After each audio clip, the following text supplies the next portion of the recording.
சென்னை மாநகராட்சியின் மேயர் பொறுப்புக்கு தேர்ந்தெடுக்கப்பட்ட கடந்த 5 ஆண்டுகளில் மாண்புமிகு தமிழகத்தின் முன்னாள் முதல்வர் தலைவர் கலைஞர்களும் மாண்புமிகு தமிழகத்தின் முன்னாள் துணை முதல்வர் தளபதி மு.க. ஸ்டாலின் அவர்களின் அறிவுறுத்தலின்படியும் நல்ல ஆலோசனைகளின்படியும் நல்ல வழிகாட்டுதலின்படியும் ஏராளமான காரியங்கள் செய்யப்பட்டிருக்கிறது.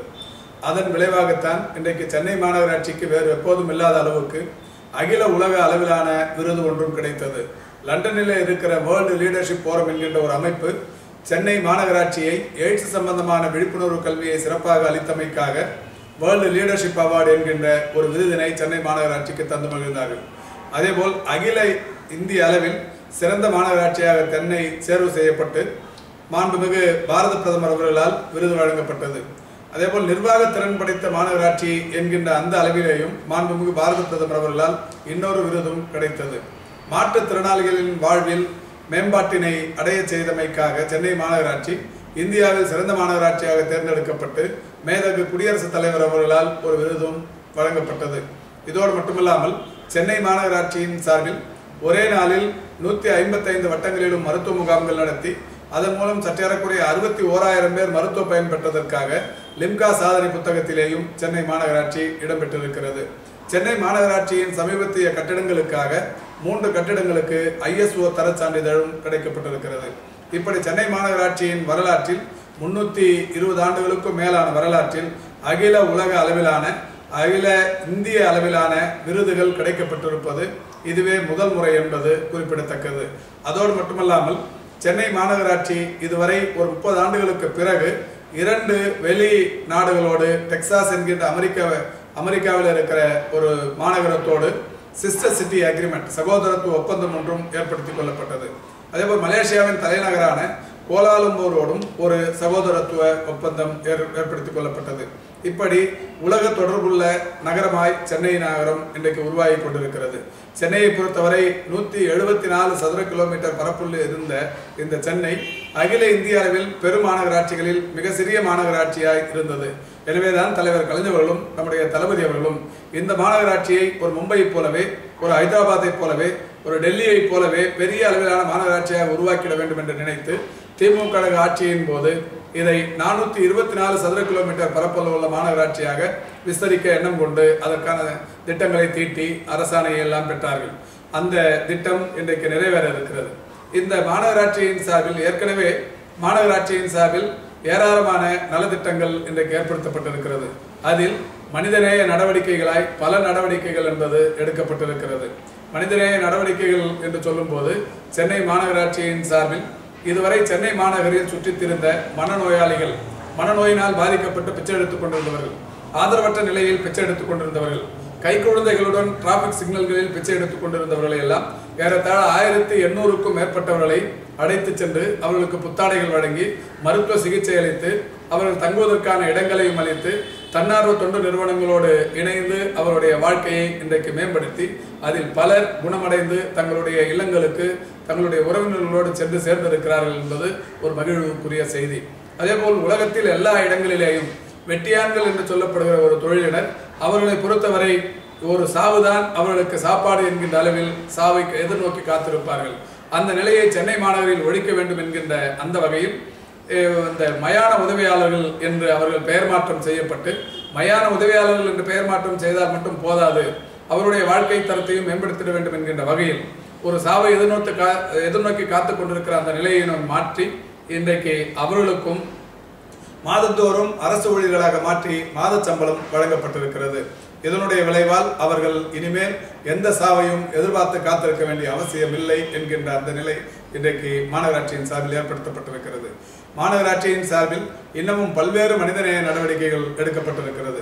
தங்களுடைய வீடுகளிலே வளர்க்கிற செல்ல பிராணிகள் இறந்துவிட்டால் பல குடும்பத்தினர் எங்கே குப்பையில் சென்று வீசலாமா, கால்வாய்களில் போட்டு விடலாமா என்று இன்றைக்கு அவர்கள் போடுகிற இடம் தெரியாமல் தத்தளித்துக் கொண்டிருந்தார்கள்.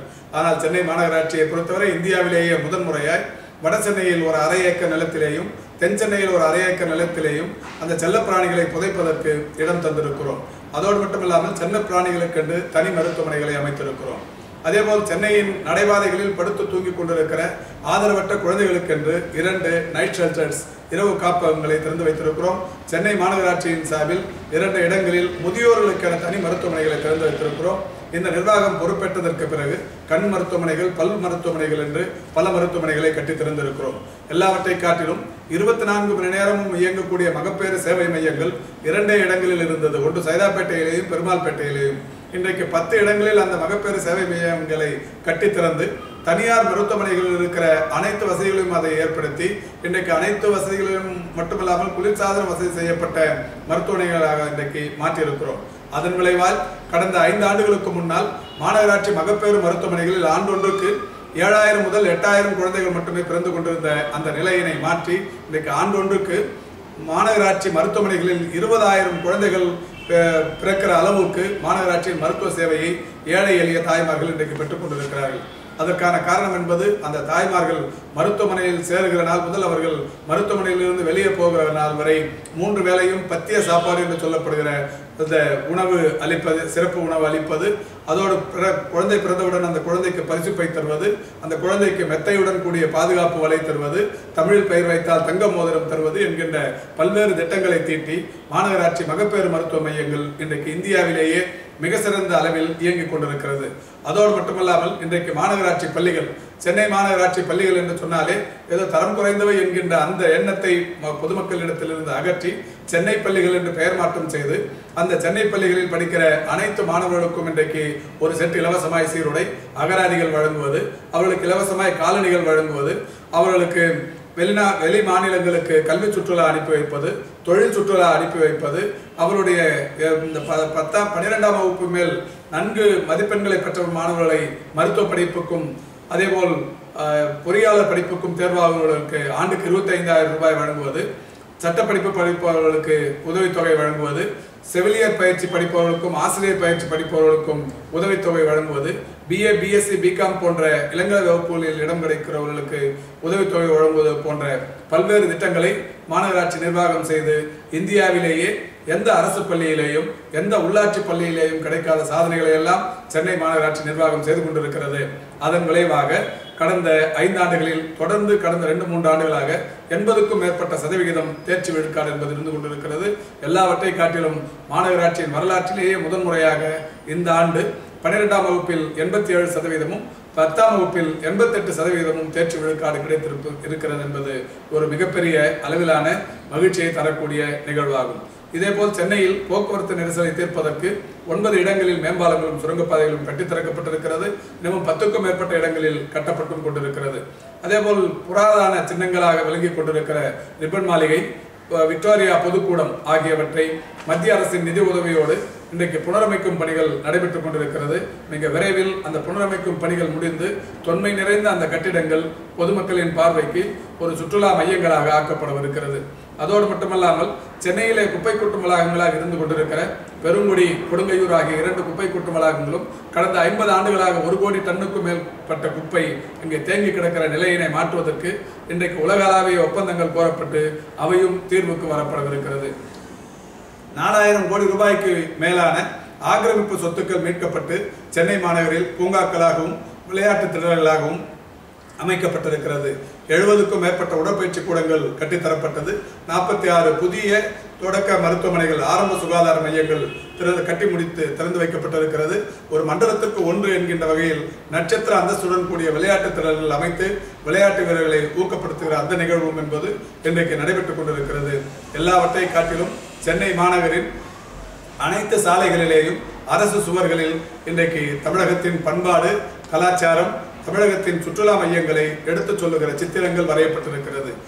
அதேபோல் சென்னையின் எல்லா தெருக்களிலேயும் எந்தெந்த தெருவின் பெயர் அனைவரும் எளிதாக தெரிந்து கொள்ளுகிற வகையில் இன்றைக்கு தெருக்களின் பெயர்கள் பளிச்சென்று தெரிந்து கொள்ளுகிற வகையில் இன்றைக்கு விளம்பர பலகைகள் வைக்கப்பட்டிருக்கிறது. சென்னையை மூடி மறைத்துக் கொண்டிருந்த ஏறத்தாழ 4000க்கும் மேற்பட்ட மிகப்பெரிய அளவிலான விளம்பர பலகைகள் இன்றைக்கு அடியோடு எடுத்து நடவடிக்கை எடுக்கப்பட்டிருக்கிறது. சென்னையின் அனைத்து சாலைகளிலேயும் குறிப்பாக குடிசை பகுதி சாலைகள் எல்லாம் கான்கிரீட் சாலைகளாக மாற்றப்பட்டிருக்கிறது. சென்னை மாநகரம் இன்றைக்கு உலக தரத்துடன் கூடிய உலக அளவில் மிக புகழ்பெற்ற நகரங்களுடன் போட்டி போடக்கூடிய அளவில் ஒரு மிகப்பெரிய நகரமாய் வளர்ந்து கொண்டிருக்கிறது. இதற்கு சென்னை மாநகரின் பொதுமக்களும் மிகப்பெரிய அளவில் ஆதரவளித்துக் கொண்டிருக்கிறார்கள். ஆதரவளித்துக் கொண்டிருக்கிற, தொடர்ந்து சென்னை மாநகரை நேசித்துக் கொண்டிருக்கிற அனைவருக்கும் எங்களுடைய நன்றியினை தெரிவித்துக்